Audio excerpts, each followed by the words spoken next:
Alright, but this means that Virgil's telling us a big old fat porky. Generator, I ran toward I suspected foul play. Because he says he found Gideon unconscious, but we now have his testimony that says that Gideon's like, actually, no, I kind of woke up. As an inquisitor and a servant of Insof, I swear I speak the truth. Gideon was not awake then. Interesting. Alright, so Gideon, I need you to talk to us right now, buddy.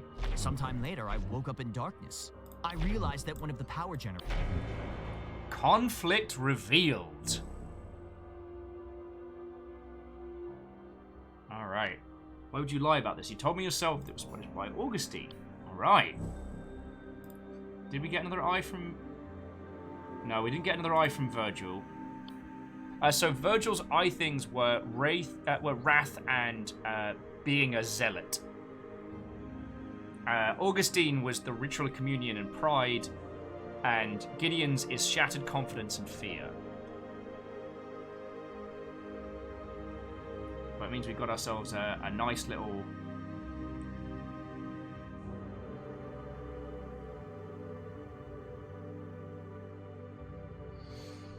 This is our sticky point right here.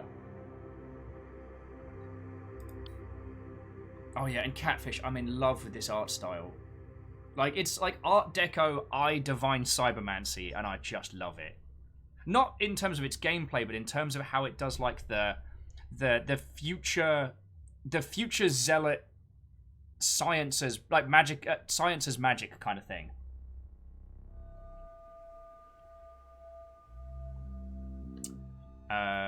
So Ark of the Conclave says, "Can you stay calm?" Suddenly the lights went out and the chapel was covered in darkness. I stood calmly by the bell, waiting for someone to fix the problem.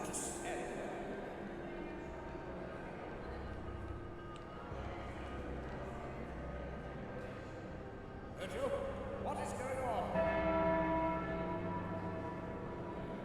What's that bell ring? Keep hearing this other bell ring, and it's infuriating. Just I was like, wait, if one of these people is a demon, why are you risking it? They all lied. They're all guilty. This third bell is doing my noodle. Okay. An old bell. So I asked about it's the rather old bell. And the ritual hammer. Hammer was what I used to ring the bell. There's quite a heft to it. Okay. Have you ever seen this Inquisitor's arm? So this is what Virgil used to save your life. Unfortunately, they would do it for such a... Alright, remote operator. Fascinating. I suppose it explains how the saboteur could be in two places at once. Alright.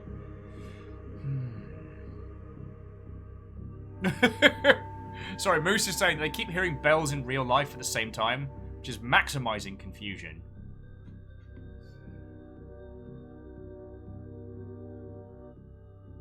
As much as I hate it.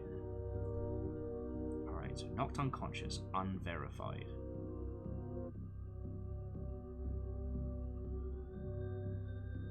Attacked by the comfort, unverified. Lights out.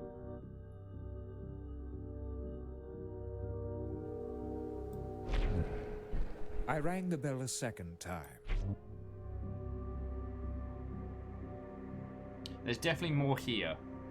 Oh, it's super duper sus. Moose is saying, like, they feel like there's another party involved. I know what you mean. We have all the pieces. Like, we know how it was done.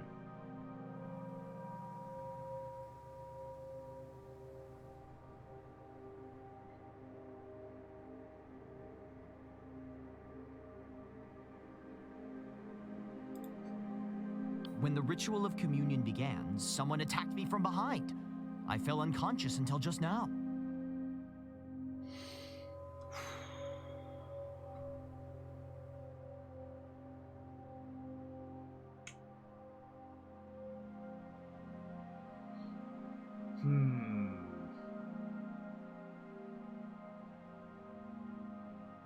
Oh yeah, sorry, there's absolutely a bigger play at work here. It's just...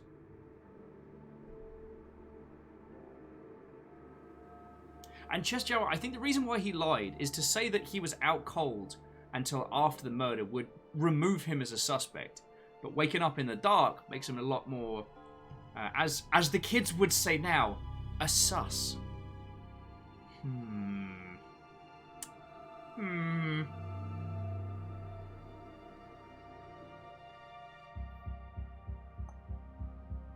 But it's this conflict with Virgil.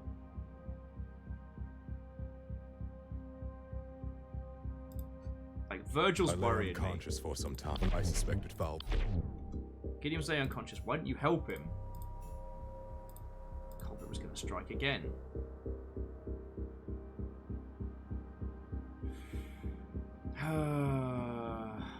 Let's try an accusation. Interesting. And if we look at Sometime Gideon, later, I woke up in darkness. I realized that one of the power generators must have been disabled. He doesn't have opportunity. And Augustine suddenly doesn't have means or opportunity. They all have motive. Alright, there's got to be something we've missed. Let's go for a walk around. And Baron von Sheepington, what ho, friend? Alright, alright. There's got to be something we've missed. I've been too blasé.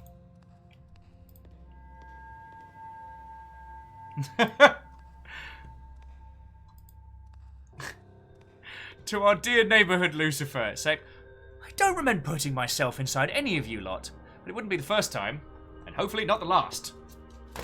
Woof. See? Sadlin, sometimes I get it right. Lucifer, how are you doing? And I understand you're probably going to want to give this a playthrough. Okay. We haven't missed anything obvious down here, have we? Okay. Alright, so we found some of the devil's lettuce over here. The old jazzy cabbage. Checked the organ. Already recorded.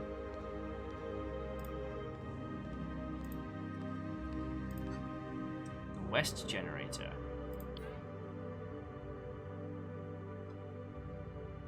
Was fried by some sort of etheric discharge.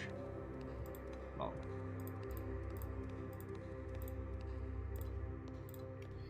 Yeah, Miyake Sakura, so whatever hit the bell the third time had to be something heavy. It's this third bell ring. It can't just be a coincidence. We're detectives. We don't work on coincidence. Hammer, bell, additionals.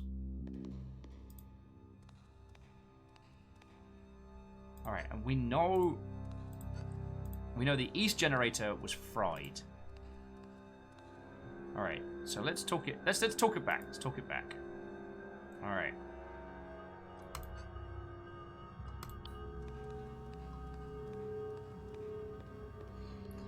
Alright, what would Columbo do? He'd start to walk away. He'd be like, alright, no, I believe all of you. There's just one little thing that bugs me. Alright, so let's ask Gideon about the generators. Generators work in tandem. Each is a backup for the other. If necessary, only one generator is enough for powerful systems. Okay. Remote operation. Cybernetic parts allow the user to temporarily detach them and control them from a distance. Wouldn't rely on it for sophisticated movements. Okay. That's the remnants of the arm. And I want to ask you about the ritual bell.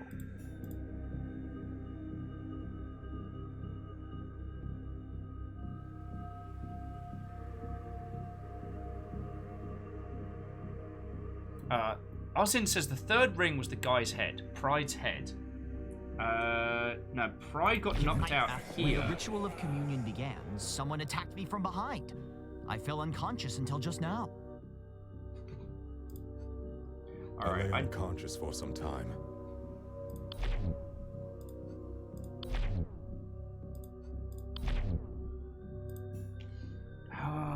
Alright, the other two people we can verify.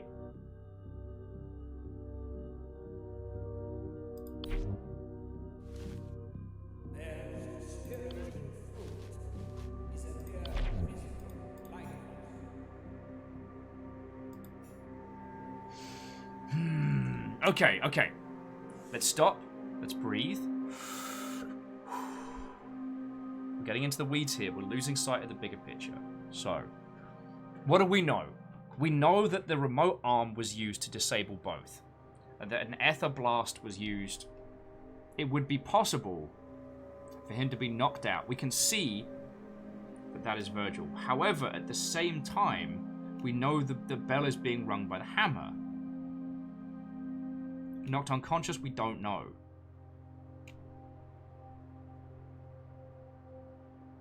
I was focusing on the altar, so the bastard was able to sneak up on me. He knocked me out with a blow to the back of my head. Everyone else is assured. And during Stay Calm, everything was done. So we had ring bell, I lay unconscious ring bell for some again. time.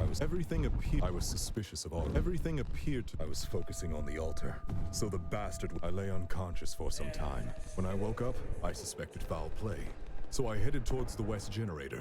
Along the way, I discovered Gideon. To protect the remaining generator, I ran towards the east balcony. Then, the statue's aether restraints deactivated, dropping and impaling Abbot Gregory. May he rest in peace. Have we asked him about the head injury? Difficult to believe that someone could defeat you so easily. Despite enhancements, our bodies are fragile. A blow to the head is all it takes to knock someone out. What about being unconscious? We asked about that one. Okay. I'm watching over the chapel. My position had two blind spots, the southwest and southeast corners, but there was no one in either corner during my patrol. Waiting to strike. So contradict that with head to bell. Okay. Okay. I was focusing on the altar, so the bastard was able to sneak up on me. He knocked me out with a blow to the back of my head.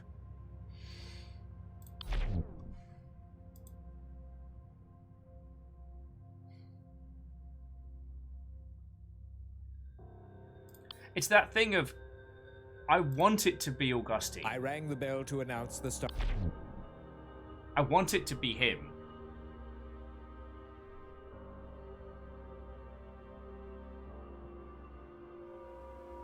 But I think it's Virgil. I hate it. I hate to admit I think it's Virgil. I was focusing on the altar, so the bastard was able to sneak up. Like,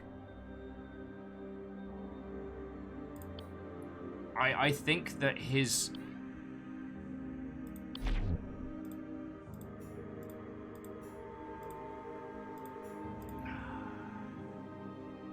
Perhaps wrath? Because your faith has been twisted into wrath. When you discovered Abbot Gregory and Austin might have caused demonic possessions, you decided to avenge the souls of the lived. Oh no! The opportunity, if I was the culprit, then how could I have damaged the west generator? Remote operation.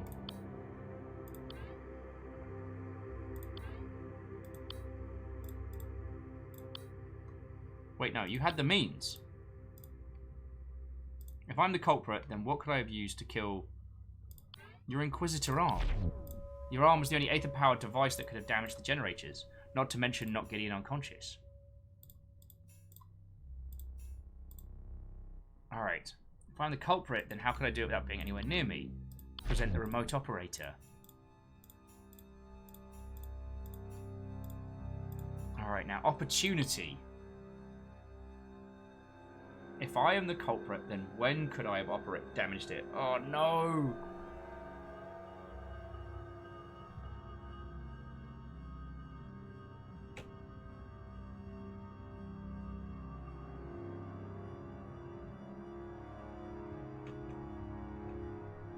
Yeah, it would have been right now. As you were claimed to have been attacked. In truth, you were destroying the west generator. No one heard the explosion thanks to the ringing of the ritual bell. But what about Gideon? He would have seen me. True, however, Gideon claims he was attacked from behind, lying unconscious. This gave you ample opportunity to damage the generator.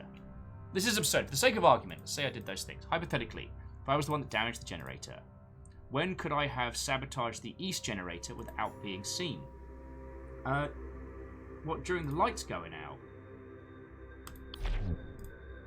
The lights went out because someone sabotaged the west generator, the culprit opportunity.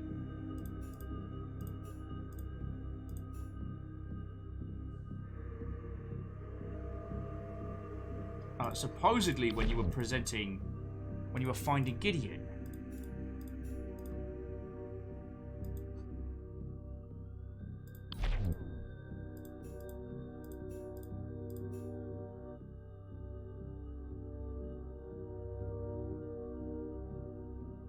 Oh, the east balcony.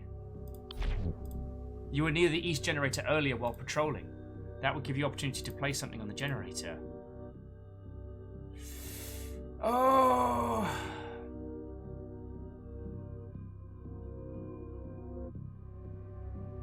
Friends, I think it is our friendo. And I don't want to. You are the only one that could have killed the abbot. Oh no! I mean, Gideon I feel sorry for. He's had the worst day imaginable. But Augustine's a chode slam. A demon phoning chode slam. It wounds me that you have been corrupted so. I trusted you. And yet when I examine the facts, it is the unavoidable truth. Perhaps I am a sinner, but the abbot was too. Long before I gained my office. Oh no! You were meant to be the chosen one! You were meant to bring balance to the force! Grumpily sips coffee. Father Gregory was well deserving of death. Try as I might, I can't regret what I did. Ring, ring, ring. Who's that? It's Wrath. And you, Augustine. You too deserve divine punishment for the part you played. You and the abbot risked the lives of everyone for your dangerous ritual. Baron's like, why did the Force need balancing anyway? Well, reset the clock! If you watch the movies with Mikey on Musings on the Force, Anakin did actually balance the Force, as intended. Just not as the Jedi wanted. I may have killed one sinner, but in doing so, I saved the lives of many innocents and executed Chosen the will one. of Ein Sof.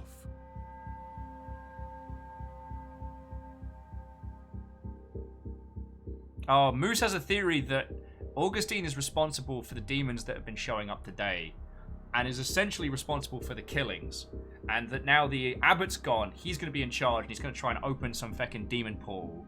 You wish to hear the truth? Listen well. Sure, go for it. Alright. Ding, ding, ding! We Truth arrived time! shortly before the mass began.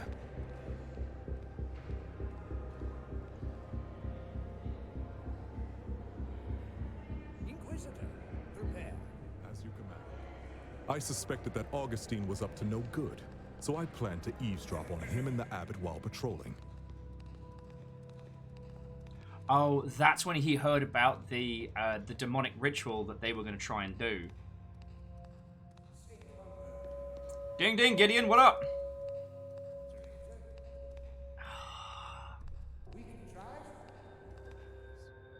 I was sickened by what I heard.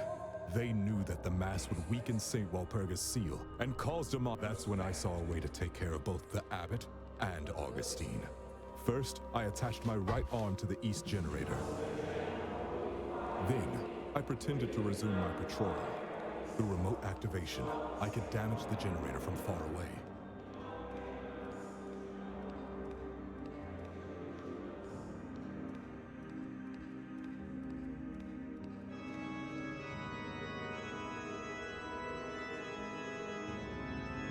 Standing up on the balcony, looking nice and innocent, listen to the hymn, just jamming out.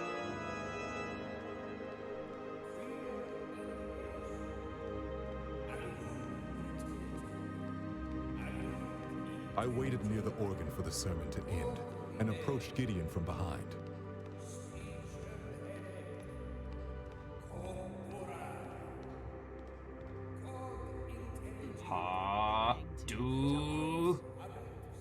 Ken! When Augustine rang the bell, I attacked Gideon with my remaining arm. No one heard the impact because of the bell. It rung his bell, bloody hell.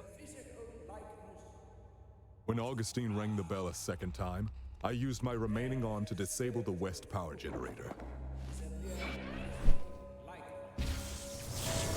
Ah, so each arm has cool cybernetic powers. Alright. I thought you just had like one power arm. Before the guards could find me, I ran to the south balcony.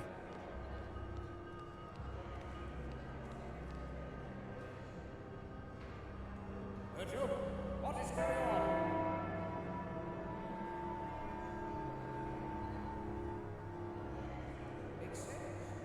I like how the priest McGuy in charge has just been standing on stage this entire time. And now everything was in place. I remotely activated the arm, which destroyed the remaining generator. The statue fell. Abbot Gregory was killed, and Augustine was the only one standing near the generator. All that remained was to arrest that snake Augustine. Everything went to plan, and thousands of lives were saved. I have no regrets. Yeah, I think we know which demon is hanging out in our buddy Virgil.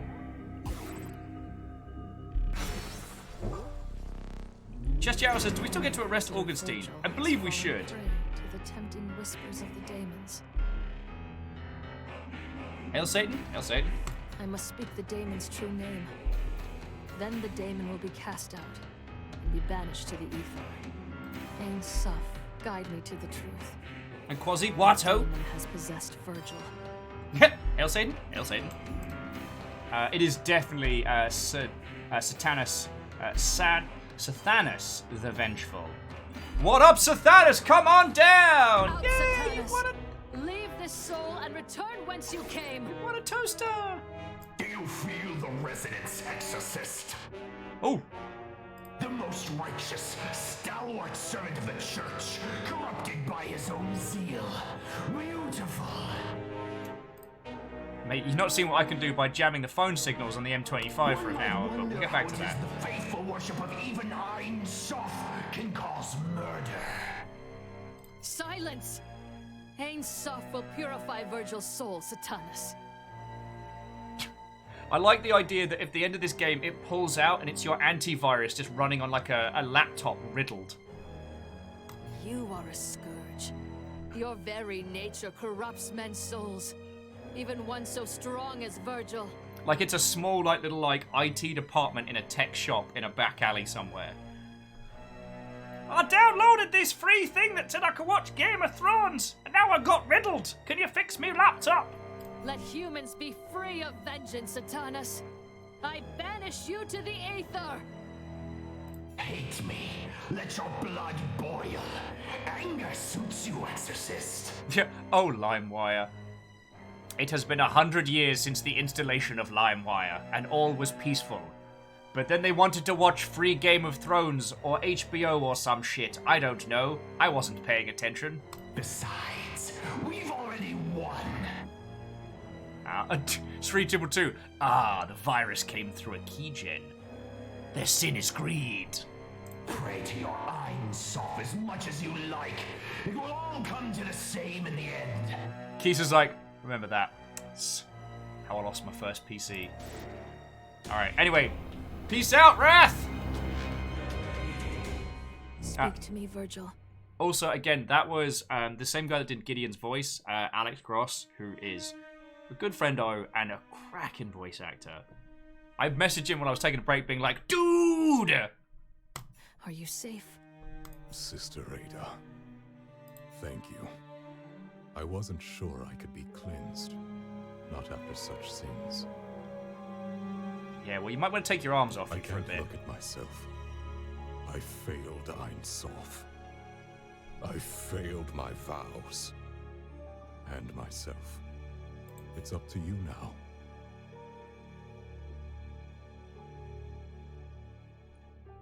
Avenge me.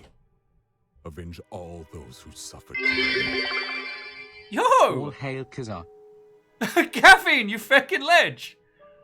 Taking the Yaldum in one fell swoop. Khazar. Khazar. I worship the old ones. Napster, FileZilla, and even Direct to Drive. The old pantheon of my way. I don't know where I'm going with this joke, Caffeine. I'm sorry. Dude, thank you. It's a freaking 1,000 bits. Like, sincerely, thank you, dude.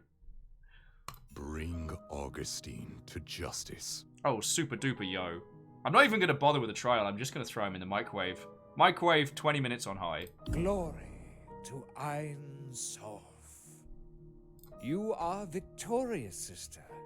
Yet you are not rejoicing. Does nothing make you happy? Mate, you caused this! Like, next time you try and download an entire Linkin Park album, mainly don't do it from shifty sites. Augustine, this is all you're doing. Caffeine's like, plot twist. Ein Sof is the devil. Well, as I'm terrible at word puzzles, I wouldn't even know. Ems is like, I worship at the altar of Putlocker. Plex? Plex? You speak to me of Plex? These are the new gods, weak and fragile.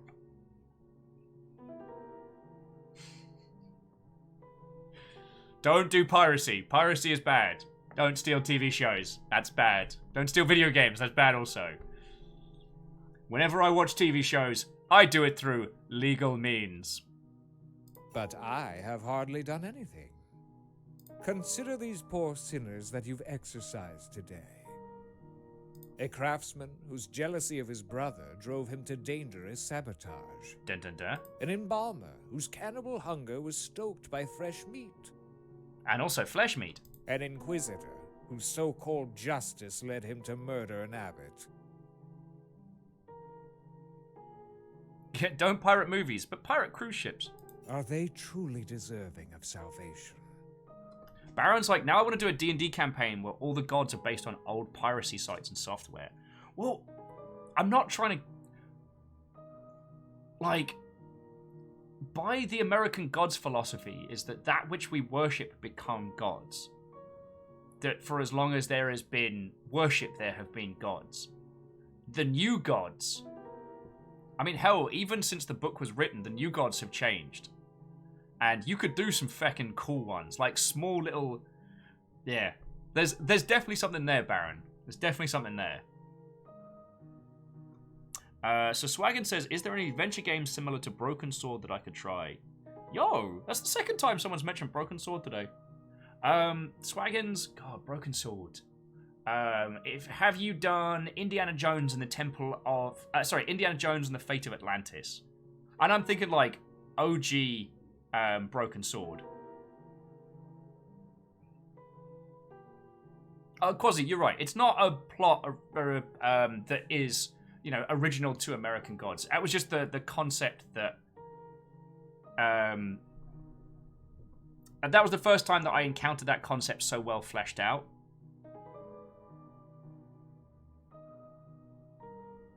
Also, let's not name websites in chat, dear friends. We are absolutely, positively, 100% against pirating media. Absolutely against it. Who would do such a thing? And Prolo was adding, she loves the concept. Pratchett runs with that one, leading to Anoia, the goddess of that thing that gets stuck in drawers, since people always swear when things get stuck in drawers. Ah. Well, McSwaggins. Broken Sword's not... Indiana Jones The Fate of Atlantis is definitely not a Broken Sword title. But it's definitely the closest one. It's a little bit more pulpy than Broken Sword, but it's got the least amount of moon logic, and it has that same kind of flavor. I also really enjoyed the Siberia games. They're very close to that one.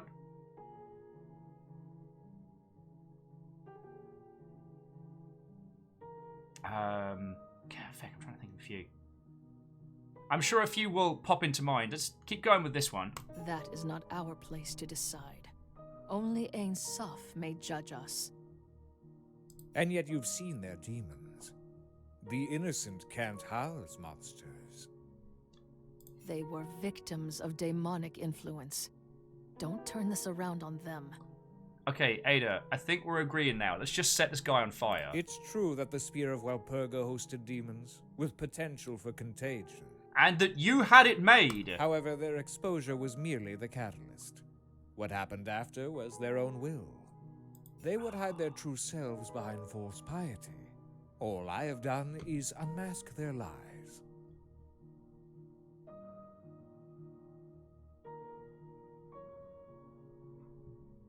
Oh, and Greenfire was asking about legal sites for anime. Crunchyroll's the one I'm sub to. One of our regulars actually works at Funimation, so I haven't had the chance to use their site a lot. And I think VRV is like an umbrella site for a lot of those, but it gets a little bit squiggly.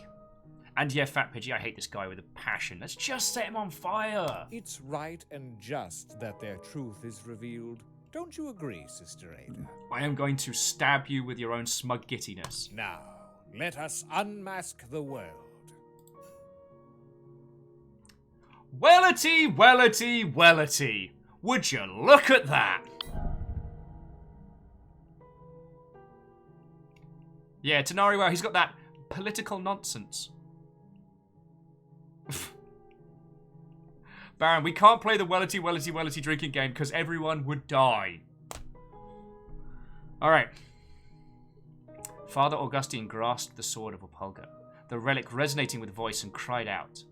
But I heard only the ugliness worse than noise, where the ultimate discord, the grating drives of demons. Where is Ansoff? What did Father Augustine do? Do you want to have a guess? Also, Miyaki Tsukura, who could have guessed? This guy's been a raging pee-pee hole this entire day. Alright, well, Kisa, if it keeps you hydrated, then at least I'm doing some good. Just don't do it with gin. I don't want that. I don't want that in my hands. Alright, Captain Steph, good luck with your sleep study. I hope it helps. I hope it helps, is all I'm going to add. If you end up awake later, don't you worry, Longship has got you. So cheers to you. Thank you for your help in solving crimes.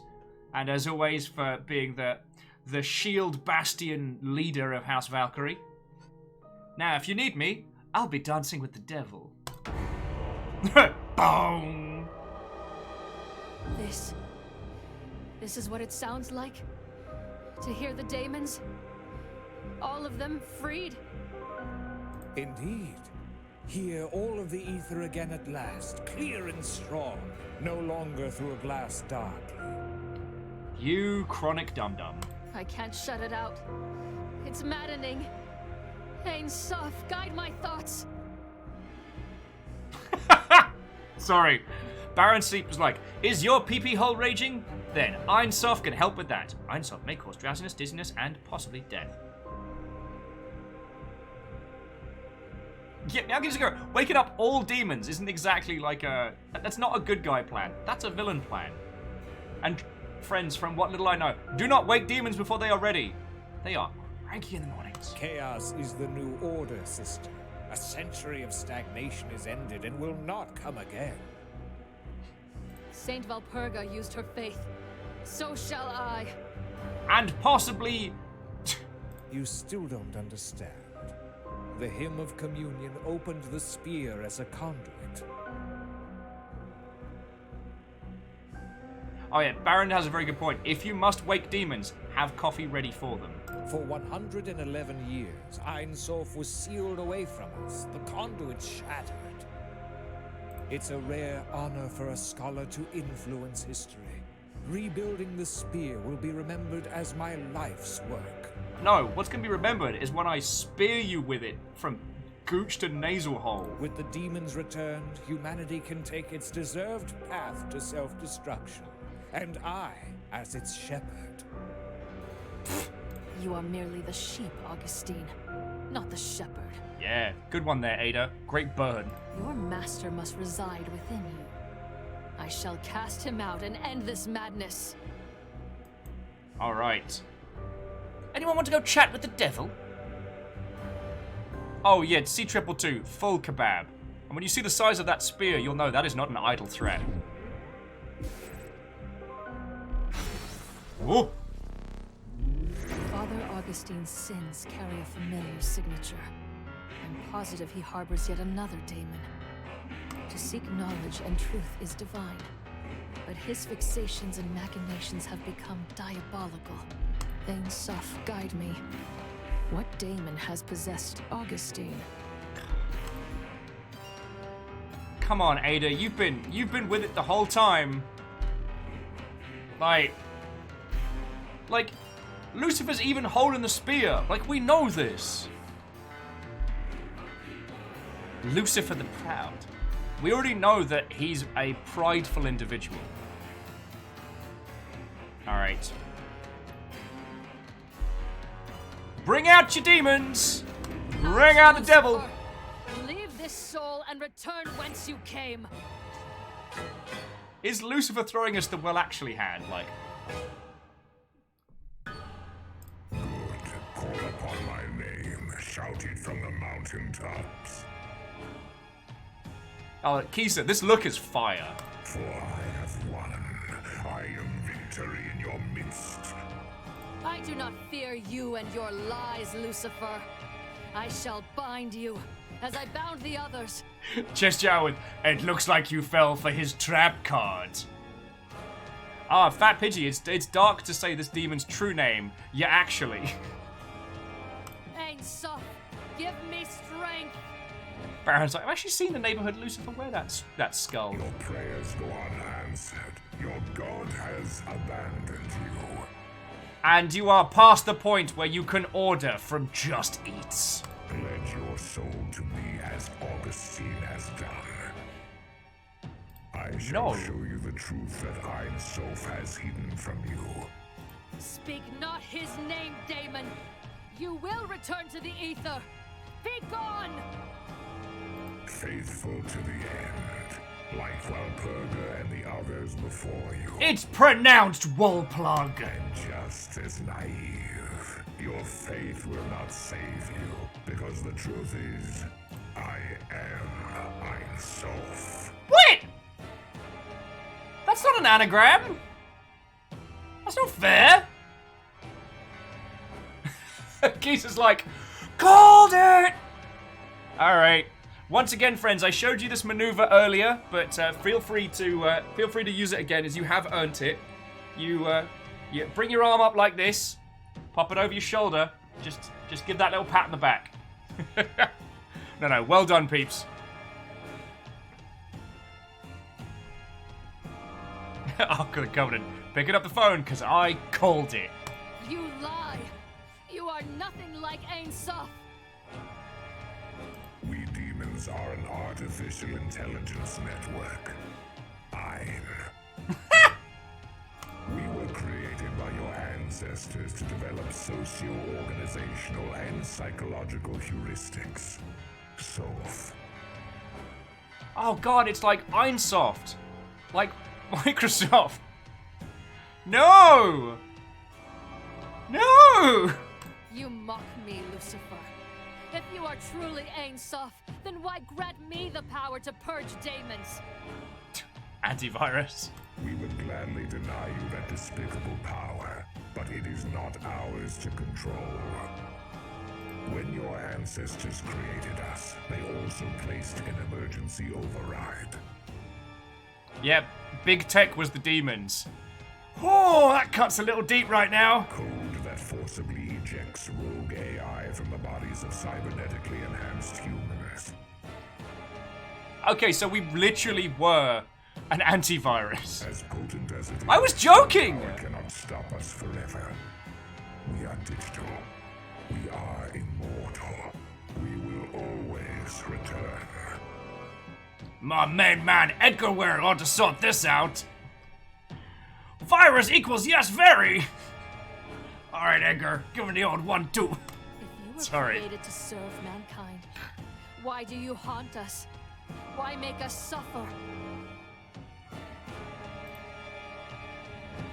As Ain Soph, we seek truth like you. We were programmed to provoke and study the nature of sin, to understand it. Scenario Wow's like, this reminds me of Tron. Yeah, if Tron was designed by, like, top-tier fashion fetish artists. But yes.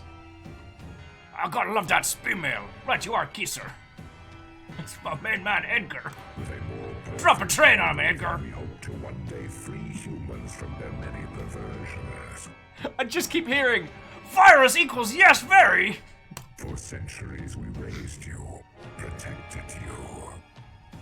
Okay. But after thousands of iterations, our experiments appear to have failed. Humanity is just as corruptible as it always has been. Our sins were less without daemons. For 100 years, we lived in peace.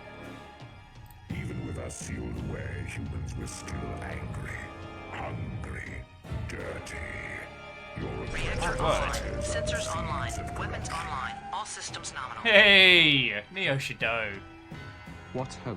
What ho indeed, friend. How are you doing? Catfish is like, I call upon the blessed Trent Micro and the sainted thoughts of the spirit of McAfee! And like, he just busts on in there, high as balls on varying drugs. Oh, if you haven't seen the McAfee YouTube stuff, it is weird. It's very weird. So Neo Shadow, we're doing feckin' grand today. Kit Fox hooked us up with this game, and it's feckin' glorious. I admit humans are imperfect. Thus we crave the divine. Your imperfection is your core. Sin is the very essence of humanity. Yo, this is some chaos talk right about now.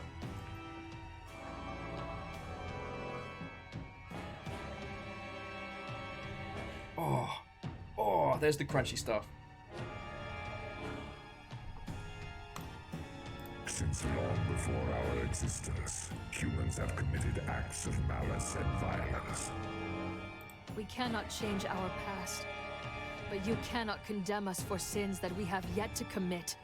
Got a point. Your future is mired in your past, but I cannot deny that more data is warranted.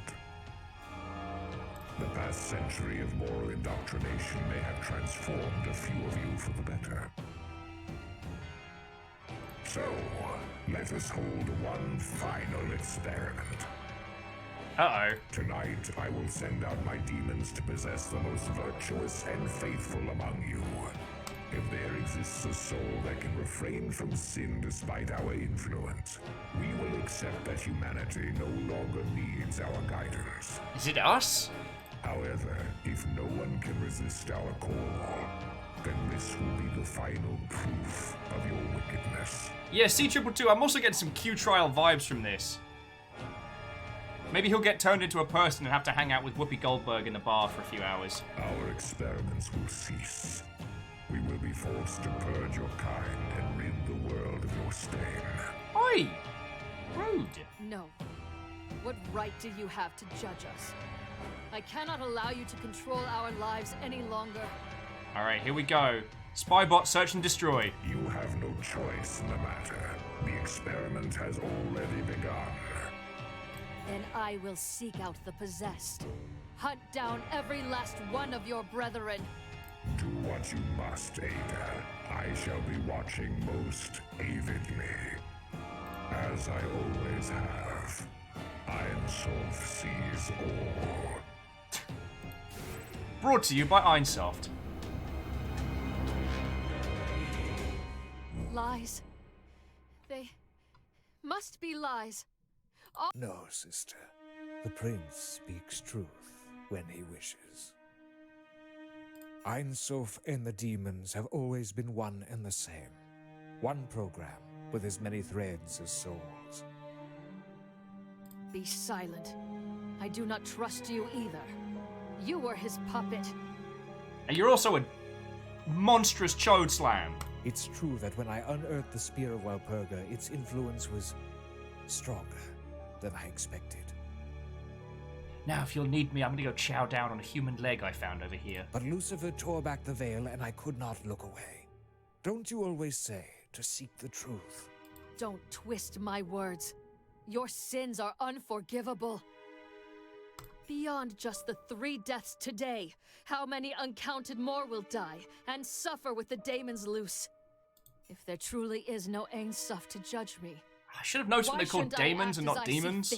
And execute you. There's a lot of this that I should have spotted, but I have you lovely lot to distract me. Also, C222, did I say hello when you came in this afternoon? I hope so.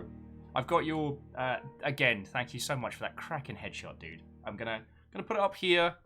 A reminder of TwitchCon's past. There isn't much left of me to execute, sister. Oh, Fappage, yeah, Ada is big mad.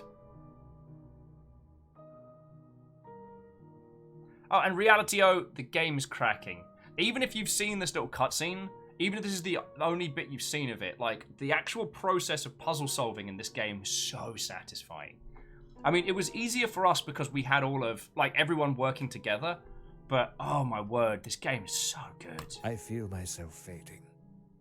With Lucifer gone and my purpose served, I wither. Good. Perish then. No one will mourn you.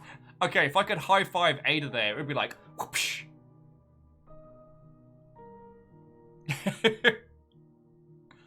Oh, C222's like, tell she's mad. I think her expression changed by 1 whole pixel. Oh, Reality-O says the devs are local. Oh, way cool. Well, if you see them, please say, like, the Longship has had a great time.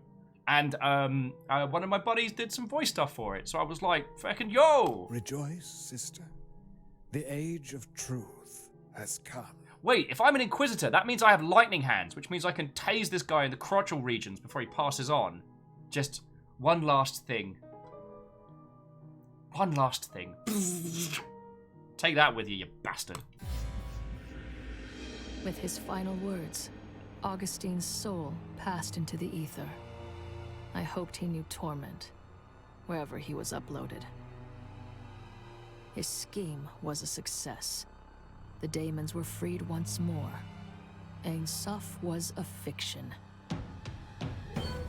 The pilgrims had been left weak to temptation from a century of solitude, and daemons played among them. They returned to their homes, unaware that they were the subjects of an infernal experiment. I averted my eyes and walked away. I too felt the pull. And deeper, I knew a hollowness where my faith had been. What purpose had my work served? Inquisitor Virgil was still recovering from his ordeal and could barely speak. Truth, Ada. What good is it? The truth is that we no longer have a god to pray to. My labors were for nothing. Why bother? I don't know, something to do? Truth. He was right. Truth itself would help us. The people deserve to know why they suffered. Grungy. Even more than knowledge, the people of the world needed power, protection, strength. If daemons would stalk humanity like wolves among sheep, I could be their wolf hunter. No matter what name you call yourself, Lucifer, Ain Suf, and all your brethren, I will destroy you, alone if I must. The hunt begins anew. Hopcha? Oh, bum bum bum. Feckin' yes! And J-Bo's like, guess who got wreathed? That was feckin' brilliant. Let's see who we know. Hey, it's Victoria, Tanya. Seeing who else we know. And you'll need slower credits.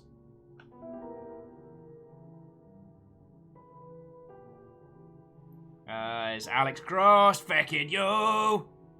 It's my buddy. It's my buddy. What a wonderful game. Oh, it's made by a bunch of Canadians. Fucking yo. I didn't think we'd get it cleared today, like a good 5-hour sitting, but yo. As sorry as maybe you could call this The Wolf Among Us! Cutie patootie fox! The true demon lord. Fucking yo. So again, fucking, thank you to Kit Fox for bringing us a stonking game. Thank you so much, the dev team, for batting this out the park. What a fucking lovely day. I will have to pass on our thank yous because this was fucking cracking today. C222 says, was this the sequel to Boyfriend Dungeon? No. The prequel. I don't think it's actually the prequel. Oh, and Reality O, I should say that even though you saw kind of like the ending of the narrative, the actual game of it, actually working through the mysteries and the crimes and solving them was so good. And Moose pointed out there was a bunch of stuff that I missed in the opening, like, tutorial case. It was fucking grand. Like, fucking yo.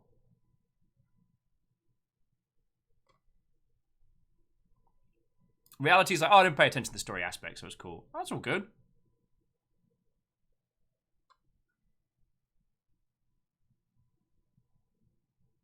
So, fucking yo.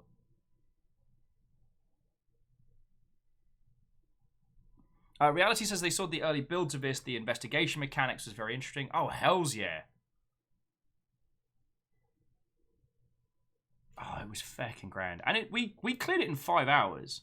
Like, I don't know if we would have blitzed through it as quickly if it was just me by myself, but fuck. Alright, I need some... Actually, you know what? Was my... You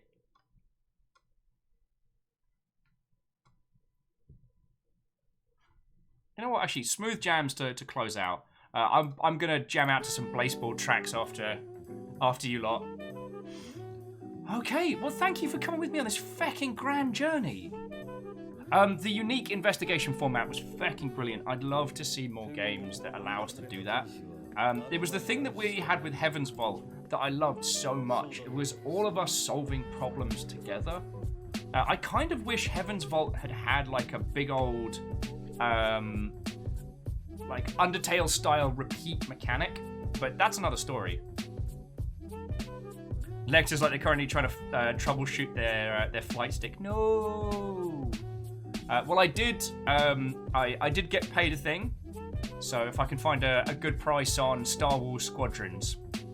Oh, and Salem found out Ada's voice actor on IMDb. Apex, Octopath Traveler, Bug Snacks. I can't be the only person that thinks Bug Snacks is body horror.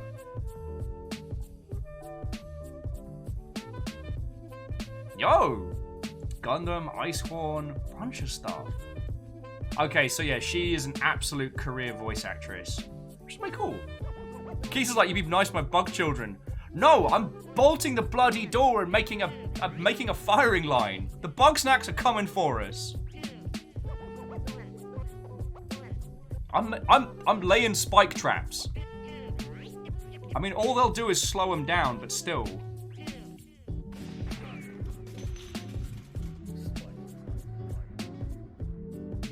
But yeah, that was a cracking game.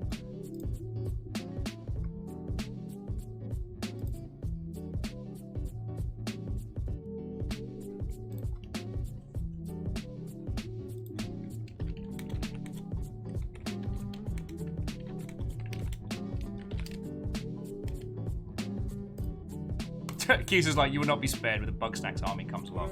Yeah. Well, no, I just... I'm looking forward to... I like games like this which we can do as a group. Because Lexa says they're looking forward to Heaven's Vault. But one of the things about Heaven's Vault that's so fascinating is that your story and how you go through it is so personal. And, like, I'll chat with you more about it when you've done a playthrough of it. But, like... Heaven's Vault is exceptional.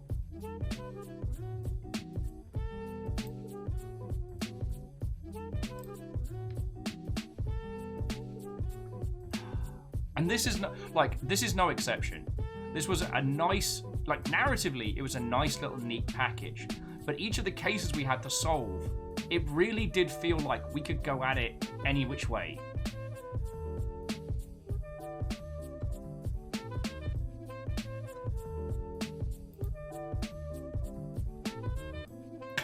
Dustin, your timing! Well, actually, no, your timing is grand because we just finished playing a cracking game. We just finished doing Lucifer Within Us. And as you have seen nothing of it, you please just take our recommendation. This game was glorious. Now, friends, I'm going to roll credits in just a second. I'd love if you could all stick around for a raid, because Fiona is high as balls right now playing Hello Neighbor. Fiona is playing scary games while high. You deserve this in your life, because I'm going to watch it. Probably going to start doing some of the line work on McKendom, because Stooge and Strager are coming by to do some repairs on Unit 1, the honking PC that runs the Longship. M says they started their playthrough of I Am Dead the other day, and holy heck, it's a delightful game. Feckin' right. See, Ems, it's difficult to know which of these kinds of games that we should play day in and which are the ones we should save. I think we made the right call by saving Spiritfarer so that everybody can do their playthroughs, and we can use our Longship run of Spiritfarer kind of as like a celebration of that game. I think I Am Dead's going to be the same, but I mean, friends, the games are stacking up. When the Past was around is what we were initially going to play yesterday. That's cracking. We've got If Found. When I have the strength of character, I also want to do a Longship After Dark on Little Misfortune. Like, feckin' yo. And also Spelunky 2 haunts my fucking dreams. But I got an early build of Peglin, which is a goblin Peggle game. And it's amazing. So I've got some happy little things, instead of just being tortured by great games. I do feel bad that we haven't leapt into Ever Forward, because those devs were so lovely. Oh, Lecter, I think the demo's up at the moment. Or at very least it's coming out in November. But this is the game, this is Peglin. It's made by a local dev and someone I know, and it's glorious. It's Peggle Slay the Spire, but heckin' adorable. It's less random and less, I want to say patronizing than Round Guard, and it's heckin' cute. Ended up playing it for a whole bunch of hours when I couldn't sleep.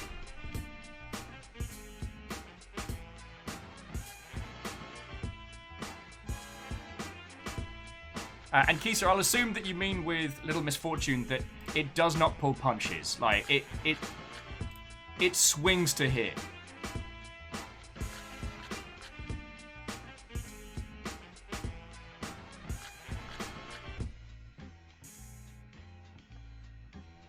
Oh, lordy.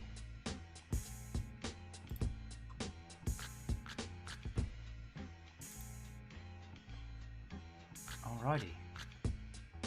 I don't think I've got anything else to add right now, dear friends. Like, that game was glorious. Its detection method, the actually like solving the crimes and working it out. Like, even when we knew who the criminal was, making us work out a timeline so that we could accuse them directly. It was great. It didn't feel like in point-and-click games where you know who done it, but the solution is some weird moon logic or otherwise.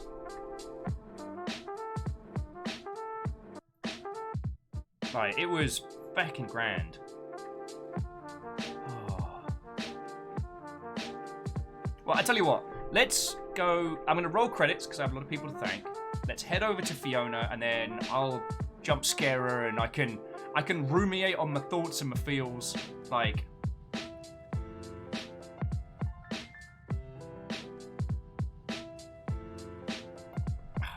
today's game was great, and I'm real glad I got to share it with you. I guess that's all I wanted to add. Right, before Will turns into a midnight potato at 6 p.m.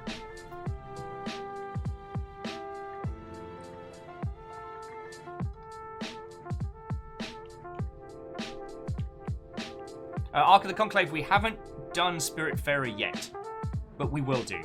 Okay, so firstly, I want to say thank you to Lizzie T. Powell, not just for being an excellent moderator, but for donating some money so we could get like foods and not die over here, which we're real happy for. To Sadlin, Katros, Punspector, Caffeine, Asari, Greenfire, Shackled Draconis, Kindball, J-Post, Gilmar, Credit Joy, The League of Anonymous Spooky Ghost, Cheers, Vanderbeast, Kestrel, North, Arrow Griffin. As I tell you on the daily, dear friends, like, bits are keeping us alive right now, and so when I say thank you, I really mean it. Now, to Caffeine, Rhymes, Moose, Tarlicus, and also Lizzie, like, thank you to the mod team for just being feckin' glorious. To Adakaman as our new follower, lovely to meet you. I hope we get to see you again. And to those that subbed, resubbed, or were hunted by House Carl, I'd like to thank Kit Fox Games, Get to the Boat, TSCTH, Zlocka, Fez, Eben Bowie, Wool, Michikulu, Rind Blossom, It Dave? Let's go with It Dave. Shavalama, Shraiku, Iron Leonum, I never get that one. Weldy B, Arrow Griffin, Relsia of Stardust, and Neo Shadow. Thank you all. Like, sincerely, a whole bunch of you were celebrating like 24-month sub streaks, which is fucking crazy cool. Thank you again to Stooge for bringing in a raid earlier, and another big old final thank you to Kit Fox Games, well, specifically to Victoria, who reached out to the Longship ahead of time to see if this was something we wanted. And obviously I made a very, very cool kid response, not a series of screeching noises followed by a, okay, yes, please. Now, we're going to head over to Fiona, who is hopefully at this point high as balls and playing a scary game.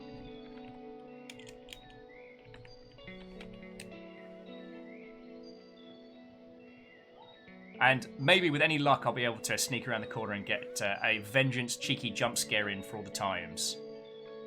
So, yeah. I realised that most of the endings of our streams are usually me just prattling on. Mainly because I don't feel like I thank you all enough. Like, feckin' yo. I get to have these great days, and a cool games publisher reached out to us because they thought we'd like a cool game. Like, that's a big old feckin' compliment, you know what I mean?